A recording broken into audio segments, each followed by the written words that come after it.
Ay, pupunta muna pala ako sa travel tax. Magbabayad muna ako. Bayad na ako sa travel tax na 1,620. Dito na siya yung travel tax ngayon. Kasi before, nandun sa malayo-layo pa, medyo lalabas pa pa. Ayun, nandito na daw yung travel tax. Magbabayad sa malapit na sa mga airlines. Yun, mag-check-in na ako. Tapos na ako nag-check-in. So, papunta na ako ngayon sa immigration. Pero bago mag-check-in, binigyan na kami ng immigration departure card para pagdating doon sa immigration, yun, hahanapin yun. Yun na siya. Good luck sa ako. So yan guys, nakalagpas na ako ng immigration. Bali, yung tanong lang sa akin ng immigration officer, parang yung first,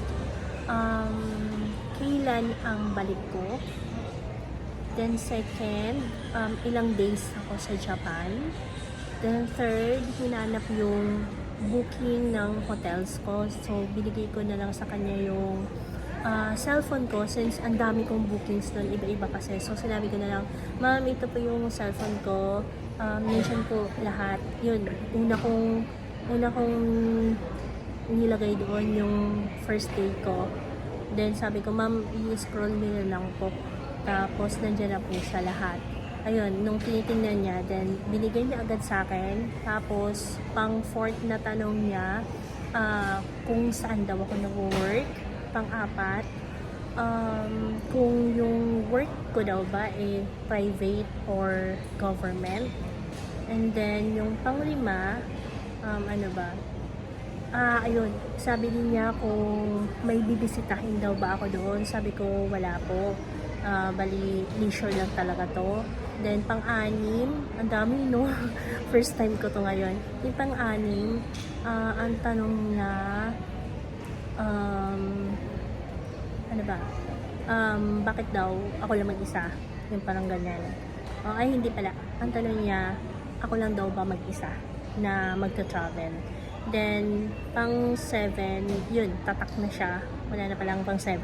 Tinatakan na niya, then, ayun, nag-thank you ako sa kanya, then, nag-happy new year ako. Yun lang naman, ganun lang kasimple guys. Basta maging honest ka lang, and, yeah, parang good to go ka na, yung ganun. Walang problema yun sa kanila. Basta, makikita nilang sincere ka and honest ka naman. So, walang dapat ipangamba. Okay, Happy New Year! Mag-boarding na kami. Boarding na kami. Mamaya-maya na ako. Haba-haba pa yung pila. Ayan guys, dumating na kami dito sa Narita Airport. Papunta na kami sa immigration.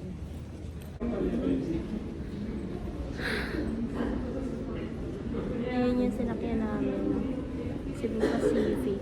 Ayun, nakalabas na ako sa immigration. Tapos, kasi nandito na ako lahat. Nandito na ako sa papunta na ako sa may train. Walang tanong sa akin yung immigration. Ang ano lang, ginawa lang, in-scan yung passport ko. Then, pinapicturean ako. Tapos, after nun, napunta na ako dun sa yung sa customs, yung i-scan mo yung QR code galing dun sa Visit Japan web nila. Nakapag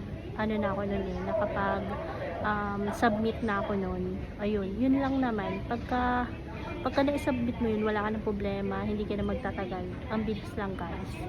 Yun lang. Nandito na ako sa Japan.